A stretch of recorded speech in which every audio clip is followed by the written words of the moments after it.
నమస్కారం, విజన్ టీవీకి స్వాగతం.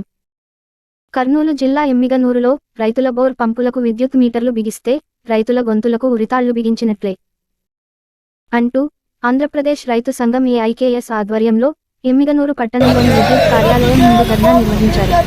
విద్యుత్ ఏడికి వినతి పత్రం అందజేశారు.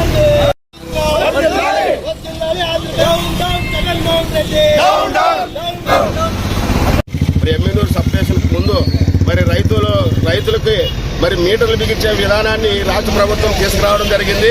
అందువల్ల ఖచ్చితంగా ఈ మీటర్లు బిగిస్తాడనేటువంటి దాని మీద రైతాంగం ఈ రాష్ట్ర వ్యాప్తంగా వ్యతిరేకంగా ఈ ప్రభుత్వానికి వ్యతిరేకంగా ధర్నా చేపట్టడం జరుగుతూ ఉంది.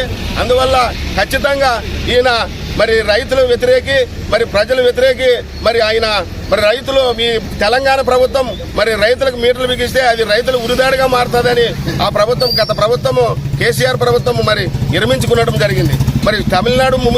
తమిళనాడు రాష్ట్రం కూడా బిగిం రైతులకు అని చెప్పడం జరిగింది. అందువల్ల ఈయన మోడీ ఏం చెప్తే దానికి గంగెద్దులాగా తలకాయ ఊపి అన్ని ఒప్పుకొని ఈ రోజు రైతులకు ఉరిదాడగా మారేటువంటి ఈ పథకాన్ని తీసుకొచ్చి రైతుల గొంతు మీద ఉరిదాడగా మారుస్తున్నటువంటి పరిస్థితి. అందువల్ల రేపు 2024లోన ఖచ్చితంగా ఆయనకి రైతాంగము పెద్ద ఎత్తున బుద్ధి చెప్తుందని హెచ్చరిస్తూ నా పేరు చిన్నన్న, జిల్లా సహాయ కార్యదర్శి. రైతు సోదరులు ఈరోజు ఆంధ్రప్రదేశ్ రైతు సంఘం ఆధ్వర్యంలో ధర్నా కార్యక్రమం చేపట్టినాము.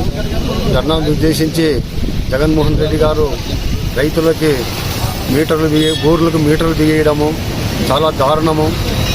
పక్క రాష్ట్రాల్లో ఇదే తెలంగాణ అయితేనేమి మోటార్లు బిగించేదే లేదు అని అప్పుడు కేసీఆర్ ప్రభుత్వం ఉన్నప్పుడు కేసీఆర్ వ్యతిరేకించినాడు.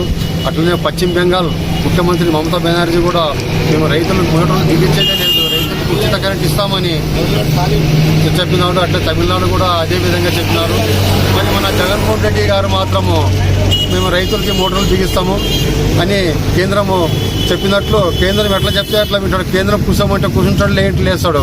కాబట్టి రైతులకి వ్యతిరేకమైన జగన్మోహన్ రెడ్డి గారిని 2004లో గెద్ద దింపాలని రైతు సంఘం ఆధ్వర్యంలో అందరూ పెద్ద ఎత్తున ఆందోళన చేపట్టి గెద్ద దింపే వరకు విడిచేదే లేదని చెప్తూ ఈ అవకాశం ఇచ్చిన అధ్యక్షులకు ధన్యవాదాలు తెలుపుకుంటూ నా పేరు జబ్బార్, రైతు సంఘం తాలూకా కార్యదర్శి.